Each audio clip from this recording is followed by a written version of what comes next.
अब यहाँ कथा बड़ी रोचक है। कंस ने मल्ल युद्धशाला में बड़े बड़े पहलवानों को बुलाया है, बहुत बड़े बड़े पहलवान, चाणूर और मुष्टिक जैसे पहलवान। कुबलया पीठ हाथी को द्वार पर, जैसे वो दोनों हाथी खड़ी हैं, ऐसे कुबलया पीठ हाथी खड़ी है मुख्य द्वार पर, जिसमें 10,000 हाथियों का बल है। भगवान उस मल्ल युद्धशाला में प्रवेश करने के लिए आगे बढ़े तो कुबलया पीठ हाथी चिघाड़ता हुआ भगवान पर प्रहार करने के लिए बढ़ा। तो भगवान ने कुबलया पीठ हाथी के दांत को पकड़ करके उखाड़ लिया और उसी के दांत से पीट पीट कर उसका कल्याण कर दिया। आगे बढ़े, सैनिक प्रहार करने के लिए चले तो सबको परास्त कर दिया बलभद्र जी ने अकेले ही। और प्यारे श्रोताओं, मल्ल युद्धशाला में प्रवेश किया जो भगवान ने, तो ऊंचे ऊंचे लंबे लंबे चौड़े चौड़े पहलवान खड़े हैं और छोटे से कोमल से कन्हैया और बलभद्र जी सामने जो गए तो कंस ने आदेश कर दिया इन दोनों को तुरंत समाप्त कर दिया जाए, प्राणांत कर दिया जाए। समस्त पहलवानों को जो आदेश दिया तो चाणूर मुष्टिक तुरंत तैयार हो गए और चाणूर ने भगवान से भिड़ना प्रारंभ किया और मुष्टिक ने बलभद्र जी से। बड़ी अद्भुत झांकी है। उस सभा में बैठे हुए हैं दूर दूर से आए हुए राजा, एक पंक्ति में साधारण जीव, एक पंक्ति में संत महात्मा, एक पंक्ति में वृद्ध माताएं, सबके बैठने की उचित व्यवस्था करवाई है कंस ने। पूरी सभागार खचाखच भरी हुई। और सुखदेव भगवान कहते परीक्षित, उस सभा में बैठे हुए लोग किस भाव से भगवान को देख रहे हैं। जिसकी जैसी भावना वैसी भाव में भगवान उसे देख रहे हैं। कि जाकी रही भावना जैसी, जाकी रही भावना जैसी, जाकी रही भावना जैसी, जाकी रही भावना जैसी, जाकी रही भावना जैसी, जाकी रही भावना जैसी। प्रभु मूर्ति देखी तिन तैसी, प्रभु मूर्ति देखी तिन तैसी, प्रभु मूर्ति देखी तिन तैसी, प्रभु मूर्ति देखी तिन तैसी, प्रभु मूर्ति देखी तिन तैसी, प्रभु मूर्ति देखी तिन तैसी। जिसकी जैसी भावना भगवान उसी रूप में उसे दिख रहे हैं। और किस रूप में किसे देख रहे हैं? सुखदेव जी कहते हैं कि मल्लानाम असनिरेन्द्रिणाम नरवरः स्त्रीणाम स्मरो मूर्तिमानः गोपानाम स्वजनो सताम क्षितिभुजां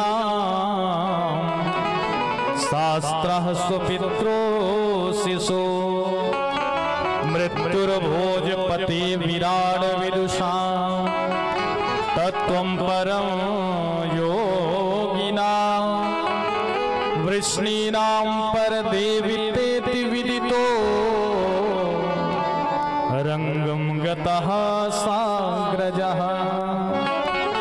बोले मल्लानाम असनिः नृणाम नरवरः, जो बड़े बड़े योद्धा खड़े हैं उनको साक्षात भगवान सबसे बड़े बलशाली दिख रहे हैं। स्त्रीणाम स्मरो मूर्तिमानः, स्त्रियों को मूर्तिमान कामदेव के रूप में भगवान दिखाई दे रहे हैं। गोपानाम स्वजनो सताम, गोप गणों को अपना स्वजन संबंधी दिखाई दे रहे हैं भगवान। लेकिन मृत्युर्भोजपति विराट विदुषाम, भोजपति कंस को साक्षात भगवान मृत्यु के रूप में दिखलाई दे रहे हैं।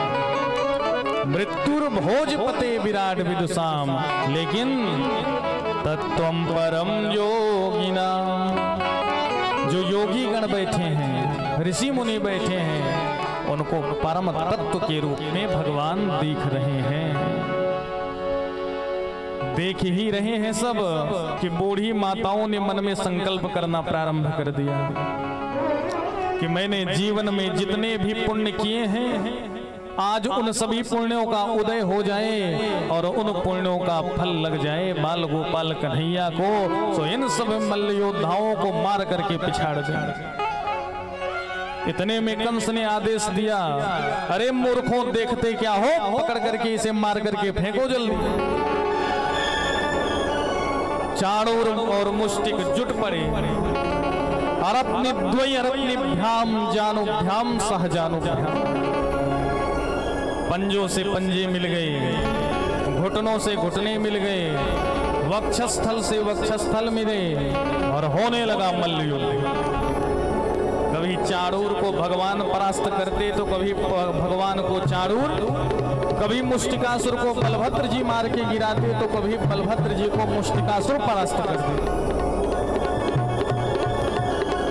भगवान और चाणूर में बात हो रही है, अरे तुम तो बहुत बड़े बलशाली छोटे से बालक पर वार कर रहे हो। भगवान कहते, मैं छोटा सा नन्हा सा बालक और तुम हाथी के समान देह वाले मुझ पर प्रहार कर रहे हो, शर्म नहीं आती तुमको? तो चाणूर क्या कहता है कि न बालो न किशोरस्त्वं बलश्च बलिनाम्बरः, लीलये भो हतो येन सहस्रद्रुपशत्रभित। अरे ना तो तुम बालक हो ना तो किशोर हो, बलश्च बलिनाम्बरः, तुम तो बलशालियों के भी बाप हो। बलश्च बलिनाम्बरः, जिसने लीलये भो हतो येन, जिसने लीला के माध्यम से अभी अभी 10,000 हाथियों का बल रखने वाले कुबलया पेड़ को परास्त कर दिया और अपने आप को बालक बता रहे हो। तब तक चाणूर ने फिर प्रहार किया भगवान पर, तो भगवान को ऐसा लगा जैसे किसी हाथी पर कोई फूल फेंक कर मार रहा। कंस ने आदेश दिया कि जल्दी से समाप्त किया जाए। चाणूर दोनों मुट्ठी बांध करके भगवान पर प्रहार करने आया, तो भगवान ने एक ही मुट्ठी चाणूर को मारी तो चाणूर घूमता हुआ चक्कर लगाकर गिरा, चकनाचूर हो गया। चाणूर का प्राणांत हुआ। इधर बलभद्र जी ने एक मुट्ठी का प्रहार किया तो मुष्टिकासुर धराशाही होकर, और भी मल्ल योद्धा लड़ने के लिए आए, सबको बलभद्र जी ने अकेले परास्त कर दिया। और देर न लगी कि भगवान कंस के सिंहासन की ओर दौड़े। कंस के सिंहासन की ओर दौड़ करके चढ़ गए भगवान सिंहासन पर ही। तो कंस तो पहले से ही कांप रहा है, आधे प्राण तो उसके वैसे ही निकल गए हैं। कंस के केस को भगवान ने पकड़ा और घसीटना प्रारंभ किया मंच से ही, और केस को पकड़ करके घसीट कर भगवान याद दिला रहे कंस को कि हे मामा श्री, याद है ना वो दृश्य जब आपने विवाह की मंगल बेला में मेरी मैया देवकी के केस को पकड़कर रथ से घसीटा था? तो उसी देवकी का लाल तेरा परम काल बनकर तुझे ही मारने के लिए आ गया और घसीटना प्रारंभ किया। तो घसीटते घसीटते ही कंस का आधा काम हो गया। घसीटा खूब, मारा कम भगवान। अब घसीट करके जो नीचे लाए तो मुट्ठी का प्रहार कंस के वक्षस्थल पर किया तो रहे सहे प्राण भी कंस के चले गए। बोल कंस मर्दन भगवान की जय। जो रहे सहे प्राण थे कंस के गए। आकाश में खड़े हुए देवता सुमन वृष्टि करने लगे। शंख निनाद, घंट निनाद, स्तुति गान सब प्रसन्न हो गए। पूरी मथुरा नगरी आह्लादित हो गई कि आज कंस जैसा कैंसर समाप्त हो गया। बहुत बड़ा रोग बनकर के बैठा हुआ था मथुरा वासियों के लिए। कंस का प्राणांत हुआ। पूरी मथुरा, पूरी देव समाज, संत समाज सब प्रसन्न हो गए।